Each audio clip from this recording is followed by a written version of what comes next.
Nessa mesma carta, ele disse assim a partir do verso 8: porque pela graça sois salvos, por meio da fé.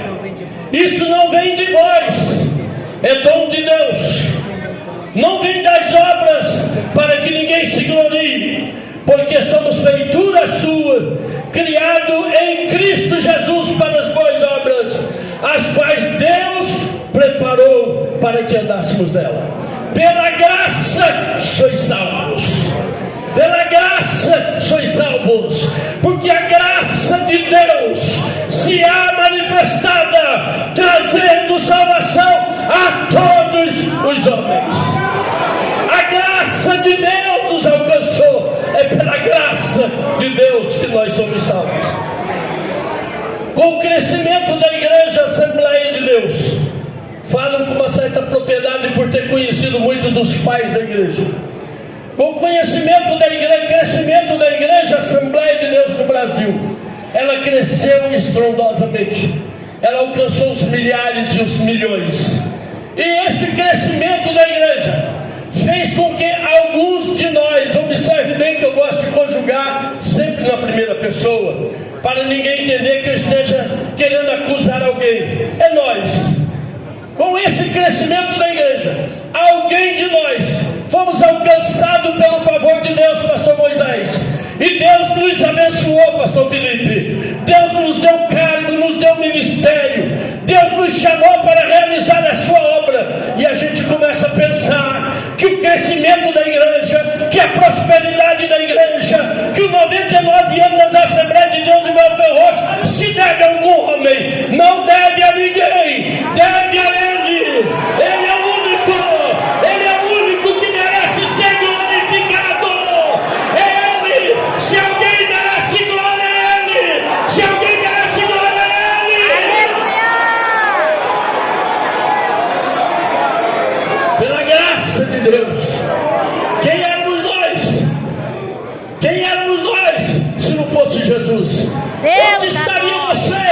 Onde estaria eu se não fosse Jesus? Verdade. Algumas pessoas alcançam o status social pela sua capacidade social, pela sua capacidade intelectual. Alguns são médicos, alguns são engenheiros, alguns são advogados, e assim sucessivamente. Isso são méritos sociais. Você alcança status social pelos seus esforços, mas salvação, não. Salvação é sua graça. Salvação é sua graça. Aleluia! Verdade, meu. Ninguém de nós éramos dignos da salvação. Foi Cristo que nos alcançou. Foi Cristo. O apóstolo São Paulo, quando ele escreve no capítulo 7 da carta aos Romanos, ele começa a ver o seu estado de miséria como homem. Ainda que alguém diz que Paulo estava falando da nação de Israel, mas toda a carta em Romanos capítulo 7, Paulo escreve na primeira pessoa. Ele está falando de si mesmo. E ele diz: miserável homem que sou eu. Se Paulo, que era formado, era membro do Sinédrio, formado aos pés de Gamaliel, um homem dos mais cultos que a história conheceu, toda a teologia que nós temos, devemos ao apóstolo São Paulo. Nós poderíamos dizer que Paulo é o pai da teologia. Paulo, ao escrever, quando ele olha para dentro de si, ele diz: miserável homem que sou eu. O bem que eu quero fazer eu não faço, mas o mal está sempre diante de mim. Mas aí ele continua dizendo: mas graça, graça, graça, graças a Deus, que nos dá vitória por Cristo Jesus nosso Senhor.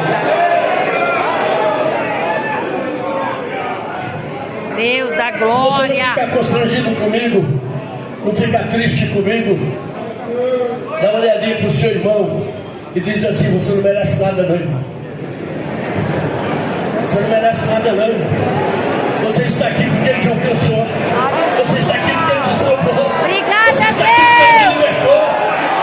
O mundo de Deus, você não merece nada não. Vocês estão aqui tocando tão bonito como vocês tocam, porque Ele te alcançou, Ele te salvou, Ele te libertou. Pela graça sois salvos.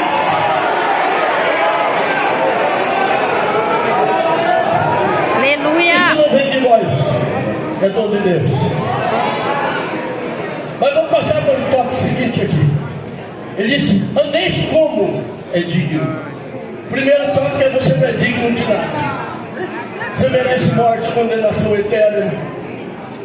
Algumas igrejas evangélicas, e falo aqui com muito respeito, elas têm ensinado os crentes até a desafiarem a Deus. Cobra a Deus, existe Deus. Pior que é verdade. É só você cobrar. Esses dias eu ouvi um pastor falar: Moisés, coloca Deus na parede. Que é isso? Quem é você? Pobre Quem é você? O miserável. que você merece? O que nós merecemos? Nós merecemos o inferno, a condenação eterna. Estou aqui pela graça. Pela graça de Deus. Nós não éramos dignos, não tinha dignidade para isso. Não há dignidade no ser humano, por melhor que ele possa ser, para ganhar a salvação. Não há salvação, não é mérito humano, é unicamente Deus. Deus amou o mundo de tal maneira que deu seu Filho unigênito. A única coisa que a gente pode fazer é responder à salvação. O máximo é isso, responder à salvação. Mas aí depois Paulo fala aqui no texto, ele diz: já que vocês não são dignos, mas foram chamados, foram vocacionados, que salvação é vocação. Quando Paulo está escrevendo aos Efésios capítulo 4, ele não está falando de vocação ministerial, ele está falando de vocação para a salvação. Nós somos vocacionados. A palavra vocacionado é chamado. É chamado. Você foi chamado. Você não respondia por si só. O Espírito Santo te chamou. Alguém pregou, alguém cantou, e o Espírito Santo te chamou. Você foi vocacionado. Vocacionado. Aí diz mais aqui, ó: andeis como é digno da vocação que foi chamado. Andeis. Observe bem. O apóstolo São Paulo está dizendo à igreja de Éfeso, porque eu já disse aqui que os 3 primeiros capítulos é a doutrina da salvação, mas os 3 últimos capítulos é o modo vivente que o crente tem que ter. Já que você é salvo, prova que você é salvo pelo seu modo de vida. Salvação não é falar simplesmente. Salvação não é eu subir aqui um púlpito e verbalizar para os irmãos que sou salvo. Salvação é um modo de vida. Salvação é um modo de vida. É uma vida transformada. Que você é salvo por dentro, mas é salvo por fora. Aleluia, Deus! Deus, como é digno da vossa vocação. Vivemos hoje um mundo, irmãos, que se prega um evangelho, que é aquele evangelho que dizem eles, só no coração. O corpo pode fazer o que quer, pode fazer o que quer. É o evangelho do relativismo, é o evangelho do modernismo. As práticas sexuais, homossexuais, lesbianismo, que já estão pregando que tem que entrar nas nossas igrejas. Essas práticas mundanas, diabólicas. Mas não somente isso. Eu estou desde o começo do culto aqui, pastor Marinho, observando. Me perdoe, depois vocês me cobram. Eu estou observando o modo dos crentes aqui. Roupa, modo de vida. Porque evangelho é alguma coisa que sai para fora. Evangelho é alguma coisa que sai para fora. A Bíblia diz que aquilo que está no coração se exterioriza. Não existe evangelho só no coração. Evangelho é modo de vida. Glórias a Deus que eu estou na Assembleia de Deus, 99 anos, falando em línguas estranhas, profetizando, glorificando a Deus, vivendo o evangelho. Aleluia. Rogo-vos, pois, ao preço do Senhor, que andeis como é digno da vocação com que fosse chamado. Andeis. O mundo precisa ver Cristo na minha vida. O mundo precisa ver Cristo. Você tem que chegar no comércio, você tem que chegar nas empresas, e você não precisa levar uma plaquinha na testa dizendo: eu sou crente, eu sou da Assembleia de Deus. Não faça isso não. O modo de vida, as pessoas vão olhar para você, está acontecendo alguma coisa. O que é quando você é crente? Sou crente, salve Jesus Cristo. Andeis como é digno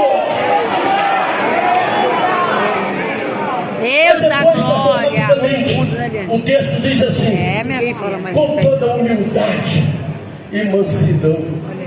Humildade é uma palavra muito interessante. Um certo pensador, ele diz o seguinte: que quando eu falo que sou humilde, eu já deixei de ser humilde.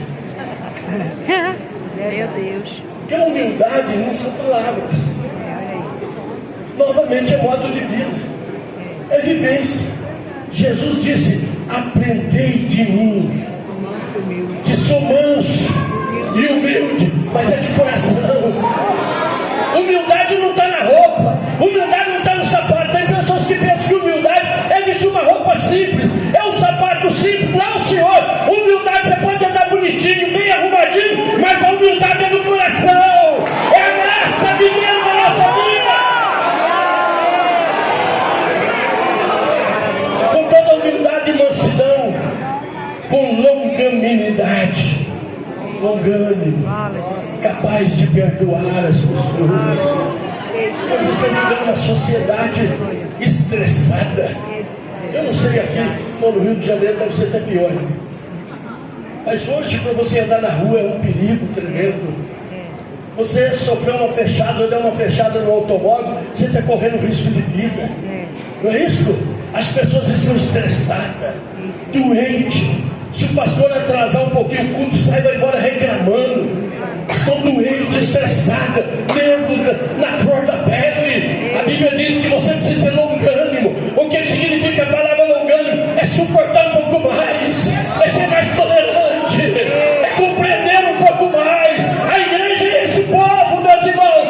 A igreja é longânimo. A Bíblia diz que o Senhor não retarda a sua promessa, mas Ele é longânimo, porque não quer que ninguém se perca. O Senhor é longânimo.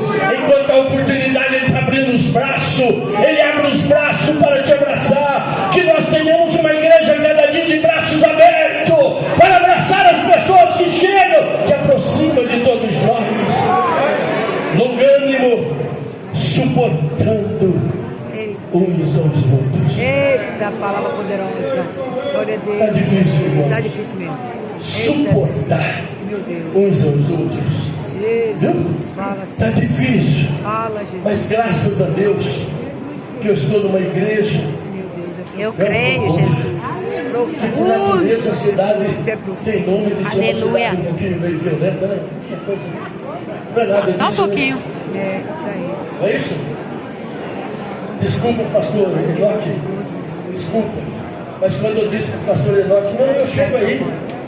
Ele disse assim: não, pastor, eu vou te buscar, porque a gente não pode perder a rua. Não é isso? Eu vou te buscar, eu te busco e te levo de volta.